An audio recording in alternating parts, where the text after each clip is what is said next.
இன்றைக்கு வீடியோவில் ரொம்ப க்ரீமியாக சீஸியாக ப்ரொக்கோலி வச்சு க்ரீமி ப்ரொக்கோலி கேசரோல் தாங்க பார்க்க போகிறோம்.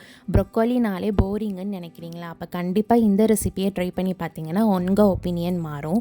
இந்த பர்ஃபெக்டான டிஷ்ஷை எப்படி செய்கிறதுன்னு பார்த்துடலாம். அதுக்கு தேவையான பொருட்கள்: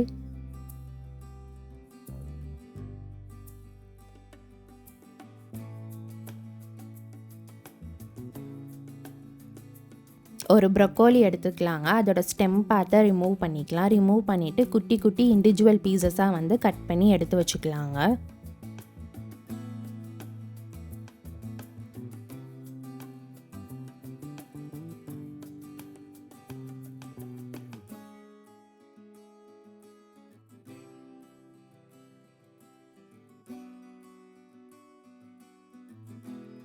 ஒரு வெசலில் வார்ம் வாட்டர் வச்சுக்கலாங்க. நல்லா தண்ணி சூடாகவும் நம்ம கட் பண்ணி வச்சுருக்க ப்ரொக்கோலியை சேர்த்துக்கலாங்க. சேர்த்துட்டு ஒரு 7 to 8 நிமிஷம் வந்து பாயில் பண்ணி எடுத்துக்கலாம்.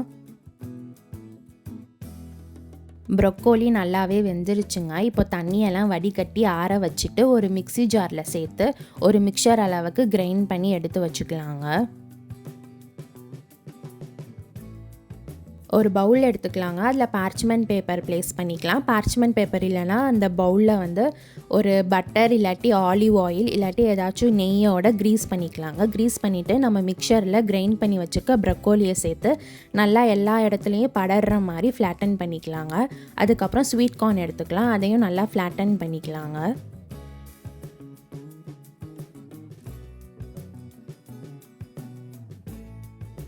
ஒரு 2 to 3 டேபிள் ஸ்பூன் அளவுக்கு ஆலிவ் ஆயில் சேர்த்துக்கலாங்க. சேர்த்துட்டு ஒரு முட்டை நான் சேர்த்துக்கிறேன். நீங்கள் ப்ரொக்கோலியோட அளவுக்கு ஏற்ற மாதிரி நீங்கள் 2 முட்டை கூட சேர்த்துக்கலாங்க. சேர்த்துட்டு பெல் பெப்பர் வந்து நான் கட் பண்ணி சேர்த்துக்கிறேன். உங்களுக்கு காரம் வேணான்னு நினச்சிங்கன்னா நீங்கள் கேப்சிகம் கூட சேர்த்துக்கலாங்க. சேர்த்துட்டு கொஞ்சோண்டு பெப்பர் மசாலா சேர்த்துக்கிறேன். அதுக்கப்புறம் பேப்ரிக்கா சேர்த்துக்கிறேங்க. உங்ககிட்ட பேப்ரிக்கா இல்லைன்னா நீங்கள் காஷ்மீரி மிளகாய் பொடியோ இல்லை வீட்டு மிளகாய் பொடி கூட சேர்த்துக்கலாம்.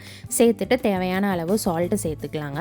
சேர்த்துட்டு நம்ம கிரேட் பண்ணி வச்சுருக்க சீஸை வந்து அது மேலே சேர்த்துக்கலாங்க. சேர்த்துட்டு அதையும் நல்லா ஃப்ளாட்டன் பண்ணிக்கலாம்.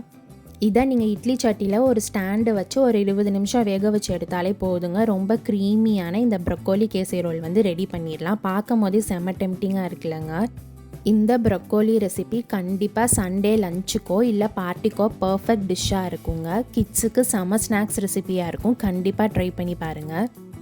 இந்த மாதிரி சிம்பிளாக யூனிக்காக டேஸ்டியாக ஈஸி ரெசிபீஸ்க்கு Sooru-Ready-ah யூடியூப் சேனலை சப்ஸ்கிரிப்ஷன் பண்ணி பெல் பட்டனில் கிளிக் பண்ணிக்கோங்க. Stay happy, stay healthy.